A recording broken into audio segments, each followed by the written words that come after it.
Hi everyone, I don't know if you saw, but last night on live TV on the BBC, there was a car crash. It wasn't on Top Gear either, it was on Question Time. Let's take a look.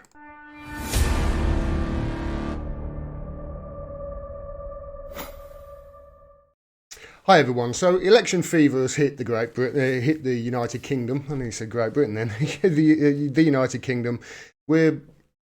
The major parties are well on the way to in the middle of they've got their campaign started. And we saw last night the leaders' questions on BBC's Question Time. And I did a video with the full live commentary live. You should go and watch it, it's on the channel. And just to give you a recap, the big losers were Boris Johnson, who had an awful night, but Jo Swinson had an absolute car crash. No, literally a car crash. Yes, literally. It was trending on Twitter. Her name was trending on Twitter. She had a car crash. The big winners, just to update you, were Jeremy Corbyn. I thought he had a solid night, although there were a couple of questions that he was dodgy on, and Nicola Sturgeon, who was excellent. But the big winners, really, were Fiona Bruce, the BBC, and the Question Time audience. And I can't believe I'm saying that. So the Question Time audience, there was a couple of plants in there. There was a Tory boy who'd written from Conservative Home, who put forward the question about anti-Semitism to Jeremy Corbyn, and there was a Jeremy Corbyn communications, I think he was a Labour Party communications staffer or something like that. He came out with a pro-Jeremy Corbyn statement. But all in all, I would just say, well done to the BBC and Fiona Bruce. I mean, a couple of times the audience stepped out of line and she was like, no, I'm in control here. It was great. They held the politicians' feet to the fire. If you haven't seen it, go and watch it. But like I say, the big loser of the evening was Jo Swinson. Because, by the way, I would also like to say to my American friends, did you watch that last night? Were you astounded by it? Because I saw the DNC primary night recently, and honestly, one of the most difficult questions it seems that they get faced with is, what's your favourite colour? Anyway, Jo Swinson had a car crash. Let's just show you a couple of clips from last night that now this is from my live stream, so you're going to see my reaction to it as well. Listen to this. This is about her Brexit stance. Well, no, it's not actually. This is funny. For me, I'm a Remainer. I voted to remain. I would like a people's vote. But for me, the Liberal Democrats seem more interested in just arguing with rather than working collaboratively. So this audience member is saying, listen, all you want to do is argue instead of collaborate. What's the point in you? In collaboration with other parties and other politicians. So for me, I don't see the point in that. I don't see a question either.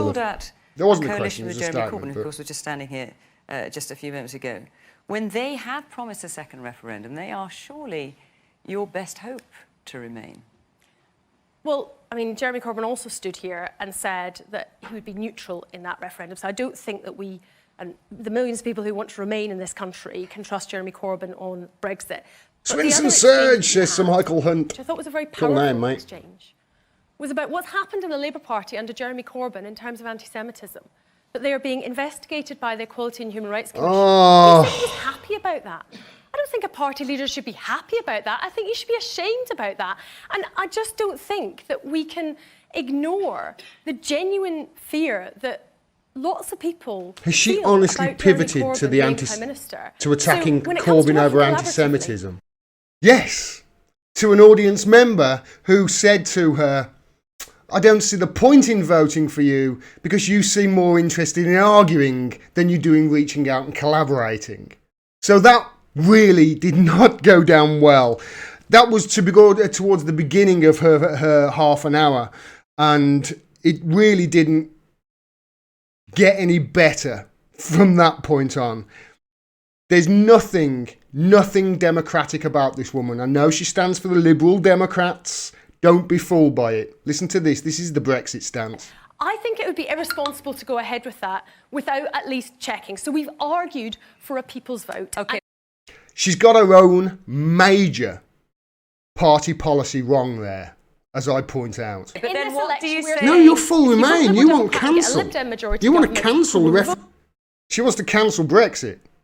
Article Referendum. 50. And if you don't, we will argue for So people's what rights. do you say to your former Lib Dem voter here? You know, revote, you're not saying we'll go back to the people. You are unilaterally saying revoke it. Yeah, That is thank you. undemocratic Thank you, my from love. some- A member of the audience, just an ordinary woman, is correcting the leader of the Liberal Democrats on the major Liberal Democrat policy in the election. You can't make this up. You really somebody can't. who wishes the last 3.5 years had never happened. There is no difference between the pair of us. She's in if she's getting it from both Remainers and Leavers, So she's going to be in trouble. You know, it's Yes, she is. And as I said in that live stream, she might even be in real trouble and lose her own seat a la Nick Clegg in Sheffield. But this really was where it all fell apart for her. Now, I just want to quickly, by the way, I said that there's nothing liberal or democratic about her. Said there's nothing liberal, nothing democratic about her there. She just wants to cancel the referendum. This is from ITV a few days before. So this is whether she's a liberal. Listen to her stance on nuking somebody. So there's been a lot of talk from the Liberal Democrats in recent weeks. There's going to be a Oh no, wrong one. Shit, I've given you the wrong one. Oh no, I'm going to have to edit this video now. I'm really sorry, everybody. I've got the wrong one set up. Just bear me a second.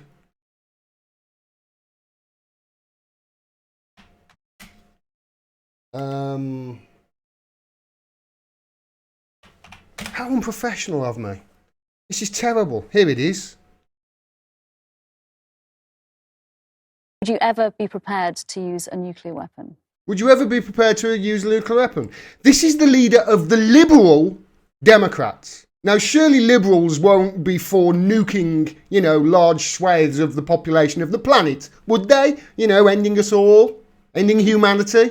Would you ever be prepared to use a nuclear weapon? yes. That was a brilliant short answer. Thank you very much. Yeah, brilliant short answer. And absolutely nothing liberal about it. So she's not a liberal and she's not a Democrat. She doesn't believe in liberalism. She doesn't believe in democracy by the sound of it either.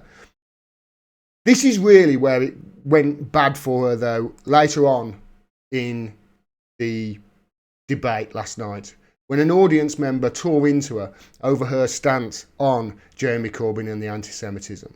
Take a bow, this man. He's brilliant. The man in the red tie. I've heard you this evening trying to defend your record on your vote, and then on the other hand, you'll say how you're against these horrible Tory cuts, and I really, really can't trust you. And you got one difficult question, and you immediately tried to turn it round to anti-Semitism. Jeremy Corbyn has been fighting anti-Semitism and racism in all its forms since before you were born, and you've got some brass neck to stand up there and call it.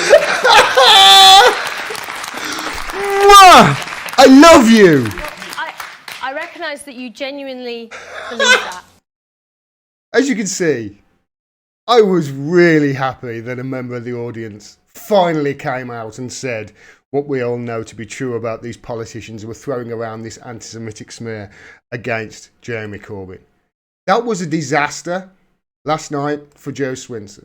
There is nothing liberal or democratic about her. And by the way, just for some fun, just because, you know what, I'm on a Jo Swinson tear, I might as well have some fun.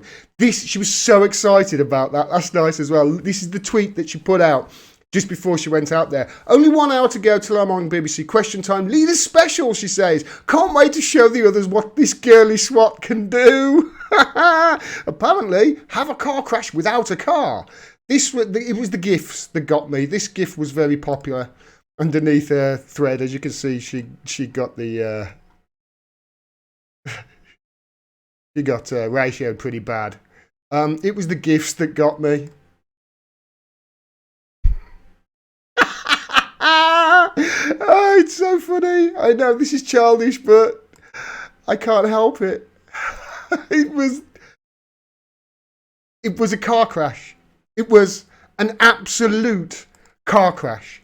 And she did her chances a lot of damage, a real lot of damage. This was her last. Oh God! Go on! Oh!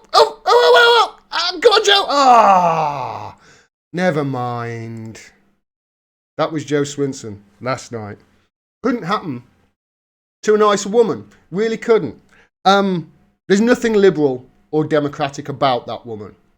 I want people to understand that. You know, if they are going to vote to a Liberal Democrat, make sure you know what you're voting for. This is not the party of Charles Kennedy. You know, they are not liberal and they are not democratic. Do you want to know what they should change their name to, the Liberal Democrats? The neoconservatives. That's what they are. Just look at their record. Just look how they just change in the middle of a debate their main policy in the run-up to an election. The neoconservatives. There's nothing liberal or democratic about them. They're a lipstick on the pig. Know what you're voting for.